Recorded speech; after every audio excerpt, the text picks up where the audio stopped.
কাকা আসসালামু আলাইকুম, আসসালাম। কেমন আছেন? না, খুব ভালো আছে। ডিম কি বিক্রি হচ্ছে? হ্যাঁ, 2-4টি হচ্ছে। আপনার বয়স কত? বয়স 60-এর উপরে গেছে। 60-এর উপরে চলে গেছে।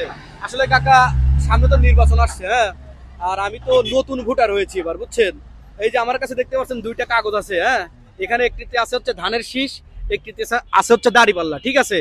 তো আমি আসলে ডিসিশন নিতে পারতেছি না আমি কাকে ভোট দেবো, ঠিক আছে? তো ভাবলাম যে একটু চাচার সাথে কথা বলে দিই, চাচা কি ডিসিশন দেয়। তো এখানে যে দুইটা কাগজ আছে, আপনি যদি একটা কাগজ তোলেন, যেটা তুলবেন, যেটা উঠবে আমি সেটাতেই ভোট দেবো, আপনি কি বলেন? শোনেন, ভোট হলো নিজের ব্যাপার, আচ্ছা বুঝছেন? ভোট হলো নিজের ব্যাপার। কার কিডা কোনখানে দিবে সেটা তো বলা যায় না, আচ্ছা আচ্ছা। বুঝছেন? তারপরেও আপনি ভাগ্য নির্ধারণ করবেন আপনার, একটা তালে তোলেন নাকি?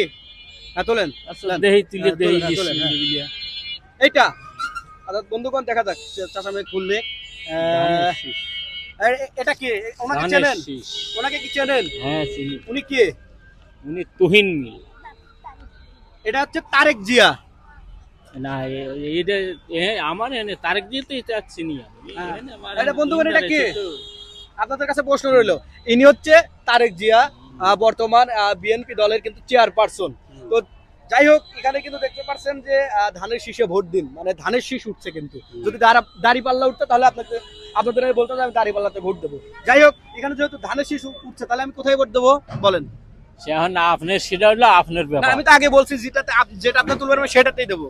সেটা হলো আপনার ব্যাপার। আপনার ব্যাপার, আমি তো আপনাকে বলছি যে যেটা উঠবে আমি সেখানে দেবো, তাহলে আমার এখানে দিতে হবে না ভোট? হ্যাঁ, এটা কি আপনার মনে চাই এখানে দিবেন, না চাই না দিবেন।